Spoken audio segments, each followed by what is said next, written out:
shouldn't ever leave a field without having the stuff tied down because of the risk that you face both from liability and lawsuits, and we've seen plenty of those. So when we looked at this and some of the other things besides the strapping, has to do that if you're moving stuff on a highway, and especially if you're going any distance at all, you know, sweep off what's on the bed, all that loose hay that's flying, and you're saying, well, Fred, who cares? Well, we've had enough complaints about people complaining about the shaft falling all over the road. I don't care what the speed limits say on these back roads, that everybody's going faster, a lot faster.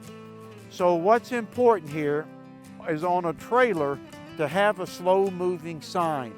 And whether that's 25 or 30 miles on your state, that dictates it, but especially on the wagons.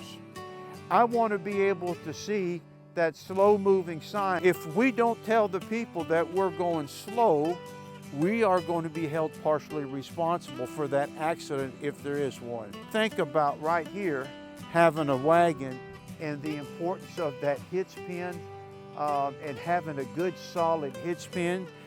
They are graded, just like it's nothing but a fancy expensive bolt. We'd like to make sure that you have a good solid bolt there, hitch pin, and if you got wagons, to make sure that you've got chains hooked up, because the last thing you need is a load of hay to come off. These tires are the underbelly of this trailer. It's something that we typically just don't ignore. We just don't spend much time on it. I've got a number of instances here lately where tires have blown because of the weight. And so what you need is a trailer tire, and a trailer tire has got ST written on it right there. And that is a much different tire that's on our trucks, passengers. That is meant to hold the weight. So what I like to see you do is to make sure you've got enough air pressure to hold 2, 4, 6. This is about 8,000 pounds worth of hay and the trailer on top of it. We want to make sure we've got good tires. The last one is, and most of you would have that experience, I've got these tight. But a mile down the road, things are going to shift.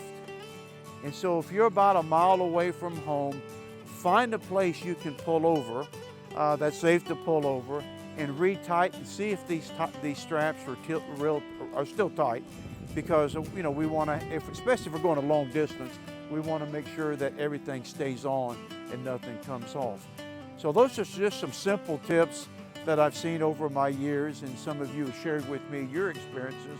And so we hope that one of these things at least might be something you might consider doing in your own operation.